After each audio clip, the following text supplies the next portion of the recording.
또 내가 새 하늘과 새 땅을 보니 처음 하늘과 처음 땅이 없어졌고 바다도 다시 있지 않더라. 또 내가 보매 거룩한 성 새 예루살렘이 하나님께로부터 하늘에서 내려오니 그 준비한 것이 신부가 남편을 위하여 단장한 것 같더라. 내가 들으니 보좌에서 큰 음성이 나서 이르되 보라, 하나님의 장막이 사람들과 함께 있음에 하나님이 그들과 함께 계시리니 그들은 하나님의 백성이 되고 하나님은 친히 그들과 함께 계셔서 모든 눈물을 그 눈에서 닦아주시니 다시는 사망이 없고 애통하는 것이나 곡하는 것이나 아픈 것이 다시 있지 아니하리니 처음 것들이 다 지나갔음이로라.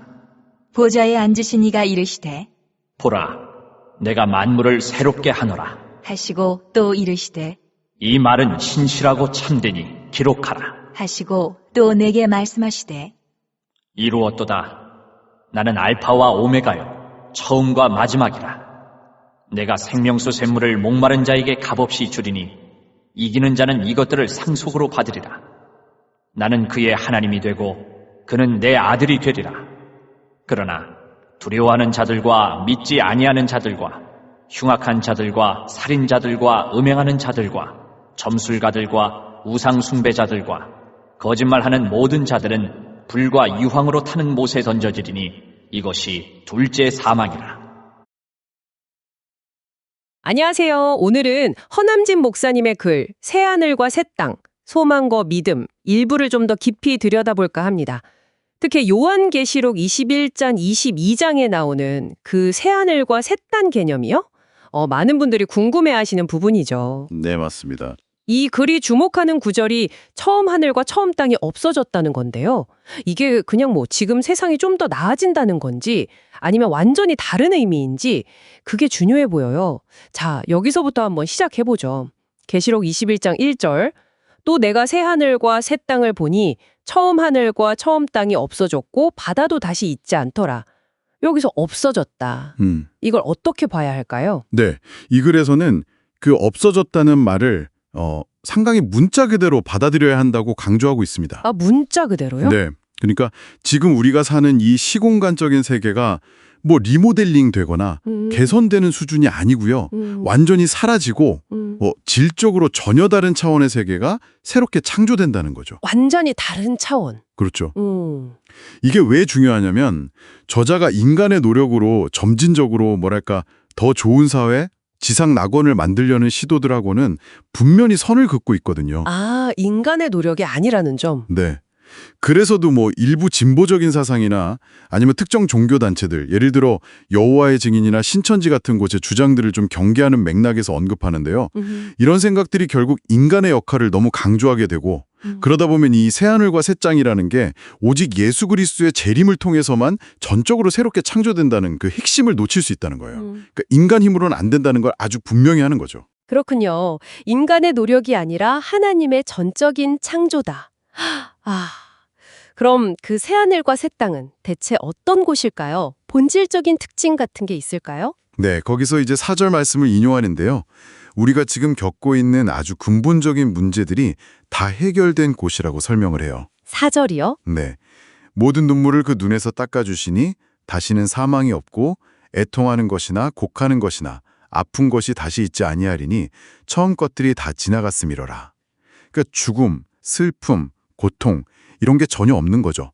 완전한 평화, 완전한 기쁨의 상태. 와, 사망도 없고 아픔도 없고. 네, 뭐 시간 개념 같은 것도 지금과는 다를 수 있다고는 하는데 그렇다고 해서 그냥 막연한 상태는 아니고요. 우리가 여전히 어떤 인격체로서 존재하고 활동하고 뭐 먹고 마시는 그런 구체적인 삶은 있을 거라고 저자는 덧붙입니다. 슬픔도 없고 죽음도 없고 어쩌면 시간 제약 같은 것마저 없을 수 있는 영원한 삶이라니 정말 상상하기가 좀 어렵네요. 그러면요, 그 세계는 누가 어떻게 들어갈 수 있는 건가요? 6절, 7절 보면 값없이 주리니 또 이기는 자는 이것들을 상속으로 받으리라 이런 말씀이 나오잖아요. 네네. 여기서 말하는 그 이기는 자는 뭔가 특별한 자격이 필요한 사람일까요? 바로 그 지점이 이 글에 어떻게 보면 핵심 주장하고 딱 연결되는 부분인데요. 아, 그래요? 네, 값없이 주신다는 약속에 먼저 주목을 하고요. 그러면서 이기는 자는 우리가 생각하는 것처럼 어떤 도덕적인 성취를 이루었거나 특별한 노력을 해서 자격을 얻어낸 사람이 아니라고 봐요. 노력이 아니다. 네. 오히려 이미 모든 싸움에서 승리하신 분, 바로 예수 그리스도를 믿는 그 믿음을 가진 사람, 그 사람을 의미한다고 해석하는 거죠.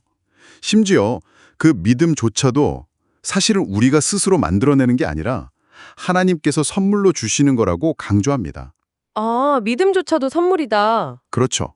그러니까 철저하게 인간의 어떤 공로나 노력이 아니라 하나님의 주권적인 은혜, 그것에 기반한 구원을 이야기하는 겁니다.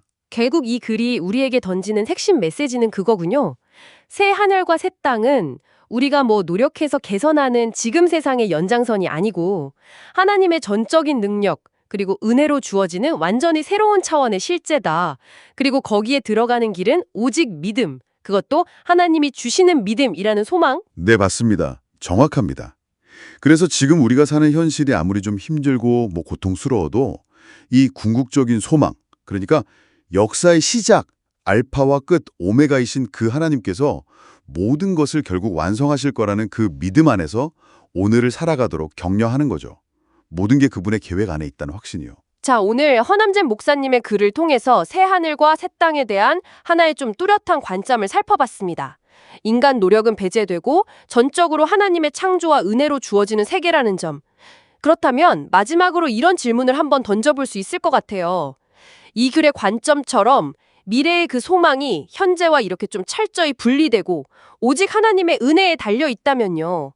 그 소망을 품고 오늘 바로 지금을 살아가는 이기는 자, 즉 믿는 사람의 삶은 구체적으로 어떤 모습이어야 할까요? 이 질문을 각자 좀 곱씹어 보시는 것도 흥미로운 시간이 될 것 같습니다.